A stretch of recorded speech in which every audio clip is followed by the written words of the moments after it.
అనిపించట్లేదు. ప్రొలాంగ్ అయ్యే అవకాశం తప్పితే చెప్పండి. రైట్ రైట్ గఫూర్ గారు మీరేమంటారంటే అంటే other side of the war ఇప్పుడు చూస్తుంటే స్ట్రైట్ ఆఫ్ హార్మూజ్ దగ్గర ఉన్న సంక్షోభం అది ఆ ప్రతిష్టంభన అలా కొనసాగుతోంది. గ్యాస్ నిల్వలు మనకి అయిపో వస్తున్నాయి. ఒక నెల రోజులు మనతో పాటు చైనాతో పాటు యూరోపియన్ యూనియన్ ఈ దేశాలన్నీ కూడా మనందరికన్నా ఎక్కువ బ్యాడ్లీ ఎఫెక్ట్ అయ్యేది యూరోపియన్ యూనియన్ దేశాలు. ఎందుకంటే they are gas dependent nations. మనం కూడా ఇబ్బంది పడతాం. ఆ సంక్షోభం ఆ 23 కిలోమీటర్స్ వెడల్పున్న స్ట్రైట్ ఆఫ్ హార్మూజ్ దగ్గర నెలకొన్న సంక్షోభాన్ని అడ్రస్ చేయకపోతే వచ్చే పరిణామం అక్కడి నుంచి షిప్స్ వెళ్ళటానికి ఆయిల్ ట్యాంకర్స్ కానీ వెళ్ళటానికి భయపడుతున్నాయి. ఎందుకంటే వాళ్ళు సముద్ర గర్భంలో మైన్స్ పెట్టి పేల్చేసే ప్రయత్నం ఇరాన్ చేస్తుంది. వాళ్ళకున్న జియోగ్రఫికల్ లాంగ్ కోస్టల్ లైన్ ఉంది వాళ్ళకి. ఆ అడ్వాంటేజ్ దృష్ట్యా చిన్న చిన్న బోట్లతోటి బెదిరిస్తోంది. సో ఇది అడ్రస్ అవుతుంది అనుకుంటున్నారా మీరు? చూడబోతే ట్రంప్ తెంపరితనం, యువతల పక్క ఇరాన్ మొండితనం అండ్ గల్ఫ్ దేశాల నిస్సహాయత. వాళ్ళు పెద్దగా ఎవరు ముందుకు రావట్లేదు. ఇరాన్ని కంటైన్ చేయడానికి వాళ్ళు ముందుకు రావట్లేదు. అమెరికా సర్ది చెప్పుకోవడానికి రావట్లా. వాసుదేవన్ గారు, మీకు మిగతా పెద్దలందరికీ నమస్కారం అండి. ఒక చిన్న సవరణ. హుస్సేన్ మొహమ్మద్ ప్రవక్త అల్లుడు కాదండి, మొహమ్మద్ ప్రవక్త మనవడు. అది ఆ చిన్న అంటే వాసుదేవ్ గారు ఆయన చెప్పిన దాంట్లో అల్లుడు అని చెప్పారు. పీట కుమారుడు అంటే మనవడు. ఓకే. పోతే ఇప్పుడు ఈరాను మొండితనం అనడానికి కూడా లేదండి. ఏం చేయాలి ఈరాన్? ఇప్పుడు ట్రంప్ ఏమంటున్నా అంటే మీరు సరెండర్ అయిపోవాలి నాకు, చివరికి మీ సుప్రీం లీడరు నేను ఎన్నిక చేస్తాను. అసలు ఏమన్నా బుద్ధి ఉండే మాటలు ఇవి? ఇప్పుడు ఇరాన్ వాళ్ళకి ఎవరు లీడర్ ఉండాలా, ఎవరు లీడర్ ఉండకూడదు అనేది అది ఇరాన్ ప్రజలు తేల్చుకుంటారు. నాకు మీకు ఏం సంబంధం? మరి ట్రంప్కి ఏం సంబంధం నాకు అర్థం కాలేదు. అంటే ఏమిటంటే ప్రపంచం నేను చెప్పినట్టు నడవాలి. ఇప్పుడు చూడండి, ఇప్పుడు ఇండియా మనకి ఇప్పుడే చేతులు కాలినాయి. 60 రూపాయలు 140 రూపాయలు కమర్షియల్ గ్యాస్ పెరిగింది. 60 రూపాయలు ఇంట్లో వాడుకునే గ్యాస్ ధర పెరిగింది. ప్రపంచం నెత్తి మీద ఈ భారము వేసే అధికారం ఏముందండి ట్రంప్కు? నిజంగా గ్యాస్ సరఫరా ఉంటే ఈ రకమైనటువంటి పరిస్థితి ఉండదు కదా మనకు. ఖతర్ ఆపేసింది, మిగతా దేశాల్లో ఉత్పత్తి పడిపోయింది. కాబట్టి ఒక దుర్మార్గుడు ప్రపంచాన్ని ఎంత వేధిస్తున్నాడో, మిగతా ప్రజానీకం ఎంత సఫర్ అవుతుంది అనేది మనం ఈ యుద్ధంలో చూస్తున్నాం. నాట్ ఓన్లీ ఇరాన్, ప్రపంచమంతా సఫర్ అవుతుంది. యూరోపియన్ కు రష్యా కూడా గ్యాస్ ఆపేసింది. కాబట్టి ఈ రకంగా ప్రపంచం బాధపడాలా?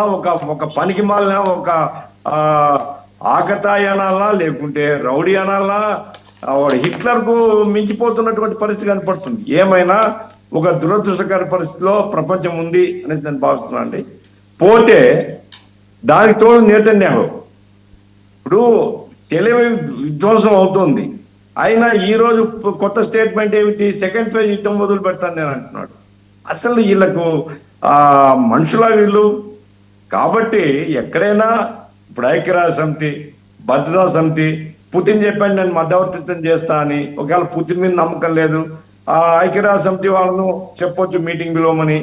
నా పాయింట్ ఏంటంటే ఇప్పుడు ఉండేటువంటి పరిస్థితిలో అమెరికాను రాజీకి తీసుకుని వచ్చే శక్తి ఎవరికి లేదు. ఎవరు ఆ ప్రయత్నం చేయడు. ఎందుకంటే వాడు వినేవాడు కాదు. అమెరికన్ ప్రజలు, అమెరికన్ సైన్యమైనా ఒత్తిడి చేయాలి. ఎందుకంటే ఇప్పుడు వందలాది మంది అమెరికన్ సైనికులు ఇప్పటికే చనిపోయినారు.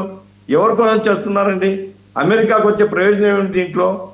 కాబట్టి యుద్ధం ఆపడం అనేటువంటిది వివేకం మేల్కొనాలా, లేదా ఒత్తిడి పెరగాల అతని మీద. ఇది నంబర్ 1. నంబర్ 2, ఇప్పుడు బయట నుంచి సైన్యాన్ని పంపించి లేదా కమాండో ఫోర్స్ పంపించి ఏది యురేనియం ఎత్తుకొని పోవడం అనేది ముదురుని ఎత్తుకొని పోయినట్టు కాదండి. అది అసాధ్యం అండి. ఆ దేశంలో పోయి యుద్ధం జరుగుతున్నప్పుడు, యుద్ధం లేనప్పుడు ఒకవేళ ఏదో ఏమార్పాటు కావంటే చేయొచ్చు.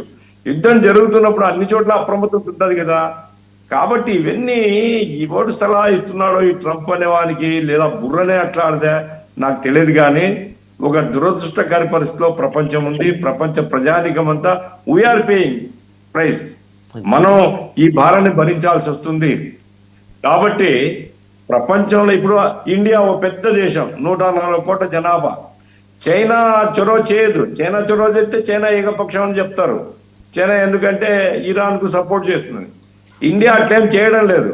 కానీ ఇండియా కూడా తన క్రెడిట్, తన అంటే ఇక్కడ ప్రతిష్ట, ఒక చిన్న సమిషన్ గఫూర్ గారు, చైనా రష్యా కంపారిజన్కి వస్తే రష్యాని నమ్ముతారు, చైనాని నమ్మరు ఒకవేళ నిజంగా చేసినా కూడా. ఓకే, నేను ఆ ఏ దేశాన్ని నమ్మాలా ఏ దేశాన్ని నమ్మకూడదు అనేది కూడా నేనేం పర్టికులర్ కాదు.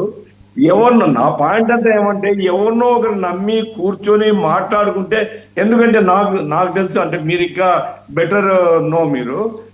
ఇప్పుడు యుద్ధం ప్రారంభం కంటే ముందు నేను చదివిన వార్తలు ఏమిటంటే, ఈ యురేనియం ఎన్రిచ్మెంట్ మేము ఆపేస్తాము, అయితే మా మీద షరతులు, మా మీద ఆంక్షలు ఎత్తేయాలా, మా మీద ఆంక్షలు ఎత్తేస్తే మేము యురేనియం ఎన్రిచ్మెంట్ చేయము, బాంబు చేయము అనేటువంటిది ఇరాన్ హామీ ఇచ్చిందని ఒమన్ విదేశాంగ మంత్రి ప్రకటించాడు.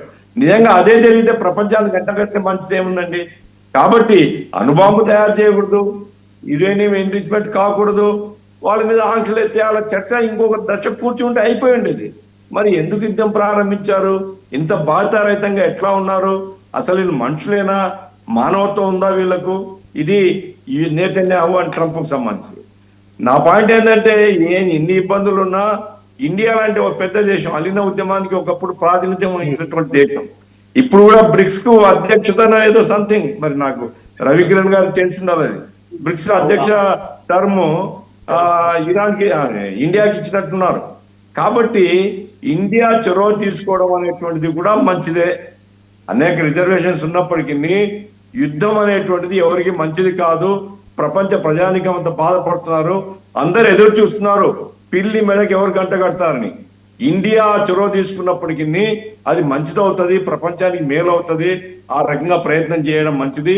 పుతిన్ చొరవ తీసుకున్నా, ఐక్యరాజ్య సమితి, భద్రతా సంఘం చొరవ తీసుకున్నా యుద్ధం ఆపడానికి అన్ని ప్రయత్నాలు చేయాల్సిన అవసరమైతే ఉంది. ఆ ట్రంప్ అనుకున్నట్లుగా భూతల యుద్ధము సాధ్యమే కాదండి. ఇంకా అమెరికా సైనికుల పెట్టెలు వేస్తాయి తప్ప ఇరాన్ కూడా నష్టం జరుగుతుంది. నేను ఇరాన్ నష్టం జరగదని చెప్పండి, ఇరాన్ లో కూడా చనిపోతారు, జనం చనిపోతారు. కానీ అమెరికా సైనికులు ఒక దేశం దాని భౌగోళిక పరిస్థితులు అట్టాటి ఆ దేశం మీద భౌగోళికంగా పోయి సాధ్యమైందా సార్? ఎక్కడ సాధ్యం కాలేదు. కుర్దులు రారు.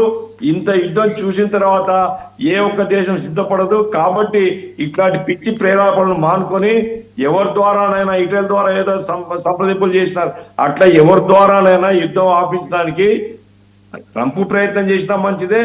ఇండియా ప్రయత్నం చేస్తే ఇంకొంచెం గౌరవంగా ఉంటుంది మనకు కూడా. ఎందుకంటే వీఆర్ సఫరింగ్. ఇప్పుడు పెట్రోల్ ఆగిపోతే మనం ఏం చేయాలి? గ్యాస్ ఆగిపోతే ధర పెరిగింది వెంటనే. కాబట్టి ఏదో పద్ధతిలో యుద్ధం ఆపడానికి అన్ని ప్రయత్నాలు జరగాలని నేను కోరుకుంటున్నాను. రైట్. రవికిరణ్ గారు, మీరేమంటారు? నిన్న చూస్తే అపార్ట్ ఫ్రమ్ దీస్ డెవలప్మెంట్స్, ఎలాగైనా 29 లిఫ్ట్ చేయాలి, as rightly set by colonel serve. అంత ఈజీ టాస్క్ ఏం కాదు, ఫిజికల్ లిఫ్ట్ చేయడం అనేది అంత ఈజీ టాస్క్ కాదు. బట్ నేవీ సీల్స్ని ప్రయోగించి ఒసామా బిన్